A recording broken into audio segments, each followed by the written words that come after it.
শৰীৰ সুস্থ মানেই মন সুস্থ আমি কথাষাৰ প্ৰায় শুনিবলৈ পাওঁ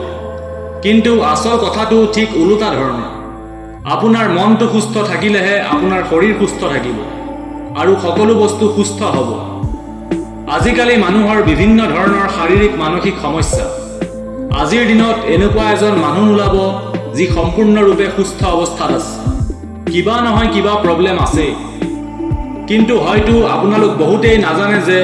ইয়াৰে ম্যাক্সিমাম সমস্যা বা বেমাৰৰ কাৰণ কেৱল মাত্ৰ আমাৰ মনটো কেৱল আমাৰ মনটোৰ বাবেই বহু ধৰণৰ সমস্যাৰ সৃষ্টি হয় আৰু এই মনটোৰ বাবেই সৃষ্টি হয় সমস্যাৰ ঠিকেই আকৌ এই মনটোৰ জৰিয়তেই আপুনি বেছি সংখ্যক বেমাৰ ঠিক কৰিব পৰা যায় আমাৰ মস্তিষ্কৰ এনেকুৱা কিছুমান ক্ষমতা আছে যাৰ দ্বাৰা আমাৰ শৰীৰৰ বিভিন্ন ধৰণৰ সমস্যা আমি নিজেই ঠিক কৰি ল'ব পাৰোঁ আসলতে আজিকালি মানুহৰ বিভিন্ন চিন্তা আৰু এই চিন্তাবোৰক লৈ মানুহ অভাৰ ষ্ট্ৰেছ হৈ যায় নিগেটিভ হৈ যায় যাৰ ফলত আমাৰ শৰীৰ মন অসুস্থ হয় আপুনি যিমান অভাৰ থিংকিং কৰিব আপোনাৰ সিমানেই বেছি সমস্যাৰ সৃষ্টি হ'ব আৰু এই সকলোবোৰ আমাৰ মনৰ পৰাই সৃষ্টি হয় আপোনাৰ মনটোৱে যি ধৰণে যিকোনো এটা কথা গ্ৰহণ কৰে সেইদৰে আপোনাৰ শৰীৰটোৱে ৰেছপন্স কৰিবলৈ আৰম্ভ কৰে আপুনি যিমান নিগেটিভ ষ্ট্ৰেছ ডিপ্ৰেছড কথা চিন্তা কৰিব সিমানেই আপুনি এই সকলোবোৰ নিগেটিভিটি এট্ৰেক্ট কৰিব আপোনাৰ লাইফত আৰু যিমান পজিটিভ কথা বা ভাল কথা চিন্তা কৰিব আপোনাৰ লাইফত ভাল ভাল বস্তু বা পৰিস্থিতি এট্ৰেক্ট হ'ব আসলতে আমাৰ শৰীৰত মেডিচিনে তেতিয়াহে কাম কৰে যেতিয়া আমাৰ মনটোৱে এই কথা গ্ৰহণ কৰে যে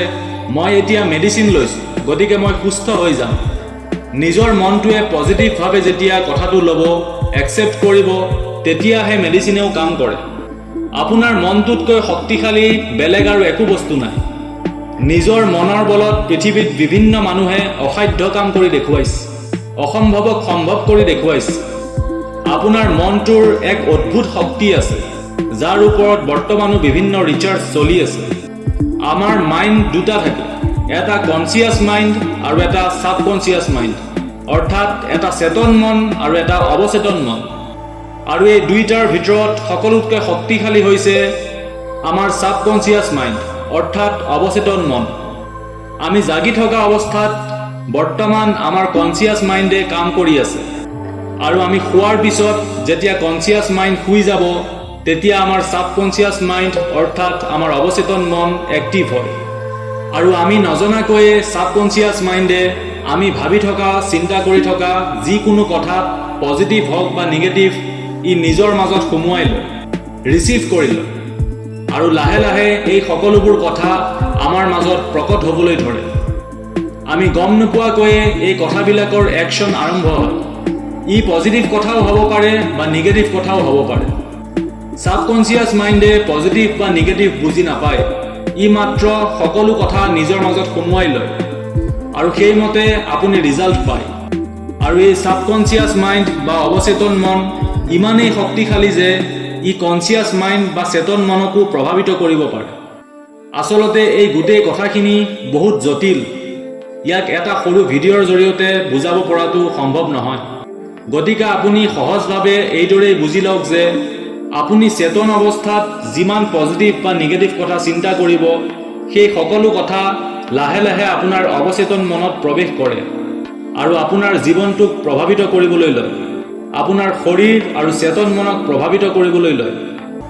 আপুনি যদি সকলো সময়তে ভাবি থাকে যে আপুনি বেমাৰী আপোনাৰ শৰীৰ সুস্থ নহয় আপুনি দুৰ্বল তেনেহ'লে এই কথা বা চিন্তাখিনি